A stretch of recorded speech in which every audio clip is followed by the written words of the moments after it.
कहा जा रहा है कि जहरीली शराब से के कारण मौत हुई। हालांकि जिला प्रशासन स्वीकार नहीं कर रहा है इस बात को, किस तरह से अभी हम लोगों के पास जो जानकारी है वो पुख्ता जानकारी नहीं है कि वो जहरीली शराब से मौत हुई है। इसलिए इसको ये कहना कि जहरीली शराब से मौत हुआ हमें लगता है उचित नहीं है। लेकिन फिर भी अगर जहरीली शराब से भी मौत हुआ है तो ऐसा नहीं है कि हम देखते हैं कि जब जब जहरीली शराब से कुछ घटनाएं होती हैं या मौत होती है तो हमेशा प्रेस के लोग उसको शराबबंदी से जोड़ते हैं। ये शराबबंदी से जोड़ने का मामला नहीं है।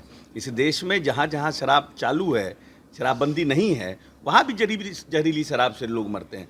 जहरीली शराब बनाने वाले एक डिफरेंट काइंड के सोसाइटी में लोग हैं, जो गंदे लोग हैं। वो अब पैसा अर्न करने के लिए जहरीली शराब बनाते हैं और लोगों को उनको ये नहीं पता होता कि ये जहरीली है, लेकिन जो बनाने का प्रोसेस है उसमें वो जहरीला होता है और जो लोग पीते हैं उनकी मौत होती है। और जब ये मालूम है कि सरकार इतनी सख्त है इस प्रदेश में ये शराब पीने के प्रति, तो आप जहरीली शराब क्यों पी रहे हैं? ये एक प्रश्न है ना। तो इसको बार बार इस तरह से शराबबंदी के साथ इसको नहीं अटैच करने की आवश्यकता है। ये कुछ लोग सोसाइटी में है, रेप, मर्डर, डकैती, ये सब बैन है हमारे कॉन्स्टिट्यूशन में, लेकिन फिर भी तो होता ही है ना।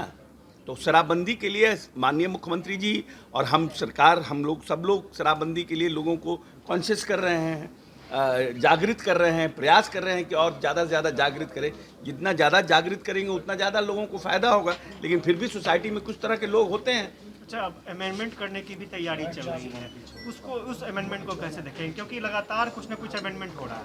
नहीं, अमेंडमेंट किया जा रहा है इसलिए कि बार बार न्यायालय की तरफ से, सुप्रीम कोर्ट की तरफ से भी ये बात आ रहा है कि जिस तरह का कानून है उस कानून में हाई कोर्ट से लेकर के सुप्रीम कोर्ट पे बहुत प्रेशर है। तो उसको कैसे हम मिनिमाइज कर सकें, शराबबंदी कानून भी इफेक्टिव रहे और साथ साथ हम उसको मिनिमाइज भी कर सकें, तो उस पॉइंट ऑफ व्यू से हम अमेंडमेंट आया है। अच्छा, एक एनडीए गठबंधन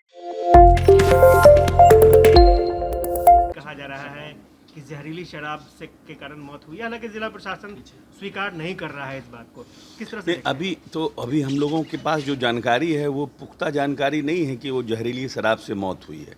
इसलिए इसको ये कहना कि जहरीली शराब से मौत हुआ हमें लगता है उचित नहीं है।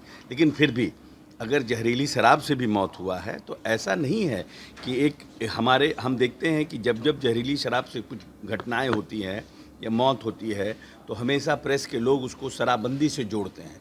ये शराबबंदी से जोड़ने का मामला नहीं है।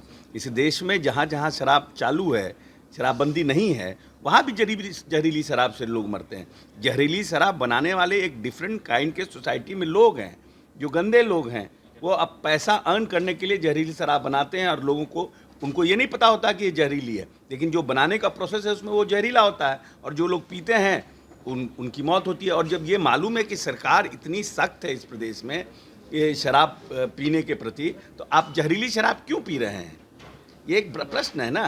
तो इसको बार बार इस तरह से शराबबंदी के साथ इसको नहीं अटैच करने की आवश्यकता है। ये कुछ लोग सोसाइटी में है, रेप, मर्डर, डकैती, ये सब बैन है हमारे कॉन्स्टिट्यूशन में, लेकिन फिर भी तो होता ही है ना। तो शराबबंदी के लिए माननीय मुख्यमंत्री जी और हम सरकार, हम लोग सब लोग शराबबंदी के लिए लोगों को कॉन्शियस कर रहे हैं, जागृत कर रहे हैं, प्रयास कर रहे हैं कि और ज़्यादा से ज़्यादा जागृत करें। जितना ज़्यादा जागृत करेंगे उतना ज़्यादा लोगों को फ़ायदा होगा। लेकिन फिर भी सोसाइटी में कुछ तरह के लोग होते हैं। अच्छा, अब अमेंडमेंट करने की भी तैयारी चल रही है, उस अमेंडमेंट को कैसे देखें, क्योंकि लगातार कुछ ना कुछ अमेंडमेंट हो रहा है। नहीं, अमेंडमेंट किया जा रहा है इसलिए कि बार बार न्यायालय की तरफ से, सुप्रीम कोर्ट की तरफ से भी ये बात आ रहा है कि जिस तरह का कानून है उस कानून में हाई कोर्ट से लेकर के सुप्रीम कोर्ट पे बहुत प्रेशर है।